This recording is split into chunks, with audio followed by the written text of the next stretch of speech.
welcome to PlebPla, wherein we restore no grades to a appropriate high-grade looking state. Today we take a look at the original no-grade Gundam X Divider GX 9900 DV from After War Gundam X in the year of our Bandai Lords, 1996. Yes, that very clashing and difficult to read 1996. Also, the HUD on my camera blocks a lot of it. Without a whole lot of fanfare, let's just take a brief look at the manual, our cover page, action shots, as well as several pictures that give you as many angles as possible so you know where to panel line, what to color, as well as the actually labeled color guide. I see here that it doesn't actually show you colors and mixture. Maybe that's on the box, but here it's just dialogue and even formulas, math. On the inside we have our manual. This came on 3 runners, polycaps and 2 regular.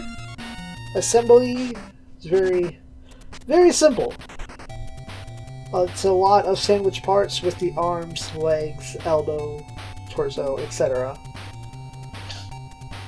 And then the most complicated assembly actually seems to come from the shield itself and the backpack. And it shows you that you can either hold the shield out as such or place it on the back like so. Now, no grades are very simple and unfortunately very limited, but I'm wearing gloves because this is fully painted and we will get into that later. The chin unfortunately blocks the Exorcist rotation. This is a regular peg style joint, so your shoulder movement is limited and then your arm only goes so far. Anything more risks pulling things out. The twist it's at the elbow is at the elbow itself, which is unrestricted by which direction it bends. So let's get that back in place. The hands are the classic polycap style holding hands. At the waist, there's enough space there to get a full Exorcist rotation. If you lift it a little bit, the front skirts will go all the way up, but these are the style that you cannot separate. Polycap plugs for the side skirts, so you get regular rotation that's only blocked by the front skirt. Put the front skirts out of the way, full leg swing. You have no butt flap movement, so that's your limit there. Thus, you get only about 90 degrees at the leg.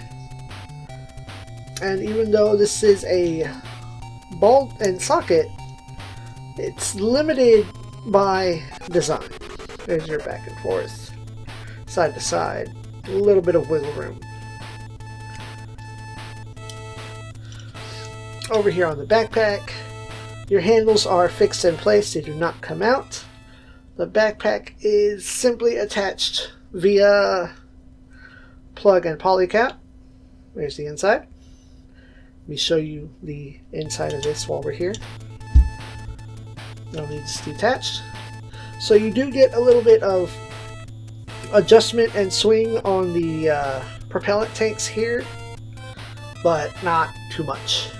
I actually don't know if that's propellant or energy batteries or what, because your beam saber, we all know the Gundam X has a larger than average beam saber. So, as such, from what you've seen, I've painted this boy to the best of my ability. We've got panel lines going on, you've got standard colors going on, but then things had to happen. Over here on the shoulders, you can see in the light, this is a dark gray. It's not quite black. This is all done in 2 sets of Gunpla markers, of which I may as well break out so I can show you what I use. I have regular Gundam set, I guess number 6, or it's 6 markers. These are the colors that come with it, GM46 through GM51. And on this one we have a Gundam Age marker set with age colors that are just listed probably by color, as well as a felt tip pen, which I did do a little detailing with. I've got a standard fine point pen aligned marker and a single silver. Back to what I was saying about the shoulders. This is the dark gray that comes with, let me verify, you can kind of tell by the cap. Okay, the dark gray that comes with the age. I also used the blue that comes with the age. Excuse me, blue. Over here I used the metallic green, and I used this red, and because it's older I also used this white.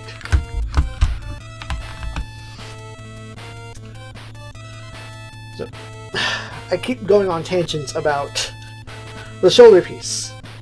The shoulder. Here. You can see next to the black that this color is a bit inconsistent. You're seeing blue and you're seeing what is purple. The technique I used here was coloring it all in blue.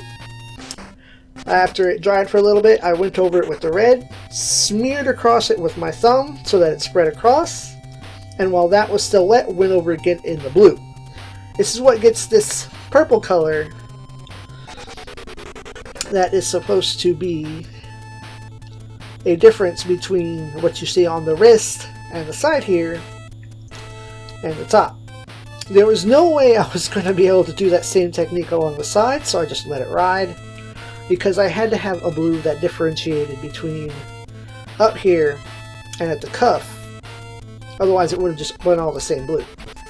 So that same technique used on the shoulders was used on the sides here, along the side skirts and the legs. Because I wanted all the blue to match, because if I had only painted it the cuff, then the natural blue that you see from the chest would not match. You're not going to see this in posing, so I left it as an example. So you get all the blue on the chest is painted here, as well as the feet. Because the feet simply come in a solid blue color, and it's just sandwich parts, I wanted to get that white painted in there, which the white and the red are my absolute nemesis. Back here I used the green on this camera and that camera up front. The only sticker that remained from the original set are up here in the eyes. I'm not going to mess with that. We used that felt tip marker to color in the front vents, the gray to color in Vulcans, and on the chest here, to get it a little lighter than the green that it comes out in, I went over this piece in green because it had to go green over blue, did it over with the silver, did the same technique, went back over it in green, so it looks a little lighter than it would just going on flat. The red, always a pain in the butt because the red marker likes to run like it needs to go to the baño. Over here on the divider, this is like the one part of the entire model that is, I feel, is actually like super bad. Because I don't mind that these fins are loose. That's fine, that's acceptable. The outside is that gray. The inside, or the showing side, whatever you want to call it, is the silver marker. We've got this painted here, but I can feel it. You can see the way it attaches. It's like that. Any kind of pressure, because of how uneven it is, I guess. Anything that's not... It doesn't like the set. So this makes it literally the worst part of the entire model.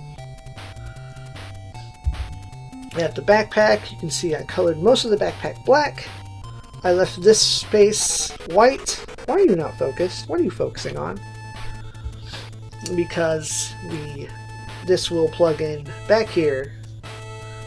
And since that is a nice storage space for it, that keeps it covered, keeps it hidden. You'll never see that it's anything but painted. The last two bits are the gun.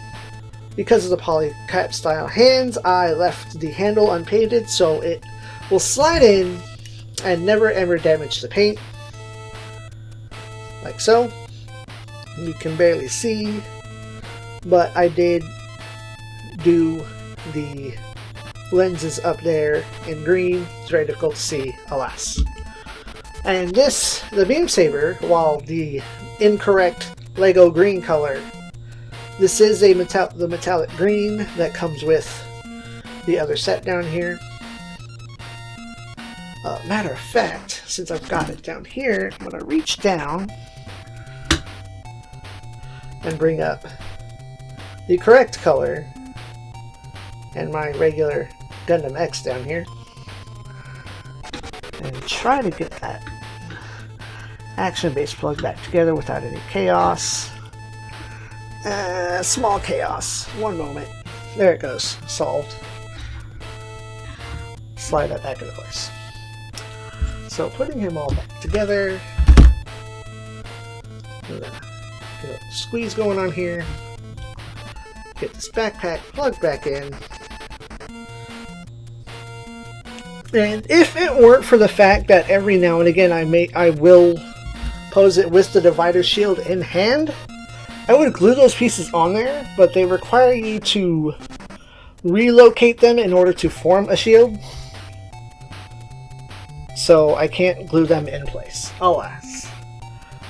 I did glue some of these pieces in place, but as you can see down at the feet here, because it's an ancient no-grade, the feet don't pivot enough in order to let it stand flat in a wide-legged stance as such. So, I feel, after my last boo-hoo crybaby tirade about the Zaku Recon, I'm really not a person qualified to judge a no-grade. As I want to have the no-grades to say, oh, look at this piece of retro model kit tech. Oh, I want to give it a loving home, which is my home where all the good robots live. All the good boys and girls. Even though I want it and I want to build it with love and affection, it's old. It's built with old technology and old techniques. And me, having only been building for the last 15 years, sure, I started with these no grades back in the early 2000s, but considering the massive collection of high grades that I have, I'm a bit spoiled. So grading a no grade is unfair, because that's me judging it against other high grades. Now for a no grade, this is absolutely fantastic, but we will not be scoring this young man today. A no grade is only as good as the love you have for it and the love that you put into it. Thank y'all for watching. And as always,